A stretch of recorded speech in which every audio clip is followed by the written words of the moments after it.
Kunungo alamisa marsikalo tile fila dangarwalew kɛra ko kura ye k'a ɲɛsin bankasi mara kɔnɔna na dugu mun n'an b'a wele ko waranpa. I ka dɔn k'a fɔ surafanato dunnen waati na dangarwale tigilamaw nan bɛ dangari kɛ k'a ɲɛsin o dugu ma. A kɔni kɛra sababu ye maa fila bɔɲɔgɔnko olu bɔnɛna u ni na baw maa fila minnu kɔni bɔnɛna u ni na olu kɔni kun bɔra dugu wɛrɛ la u kun bɛ ka na waranpa dugu kɔnɔna na waati min na u ni dangarwale tigilamaw kɔni bɛnna. Kɔfɛ dangarwale tigilamaw u ye fɛɛrɛ bɛɛ lajɛlen kɔni latigɛ ne ka taa ni dugu bagan caman ye minnu bɛ dugu kɔfɛ ka fara o kan a yirala fana k'a fɔ ko u ye maa saba u y'o wele ki ka taa n'u ye.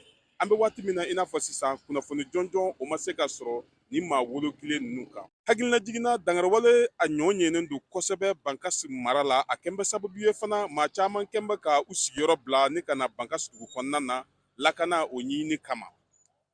Lakanabaliya an bɛ na n'a ye Koro mara la i ka dɔn k'a fɔ kunungo dangarwale tigilamaw kɔni kɛn bɛ ka taa barapɛrɛli commune na n'o bɛ Koro mara kɔnɔna na ka taa dangari kɛ olu ka nɛgɛjuru siraw bɛɛ lajɛlen na.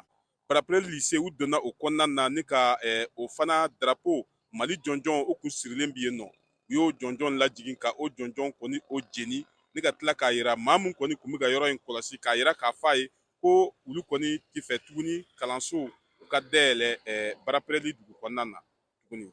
Nin dangarwale sugu kɔni ɲɔ ɲɛnen don nin waati ninnu na Mali camancɛ yanfan na. Tijani Wederawogo VOA Banbara tɔgɔ la ka bɔ Koro.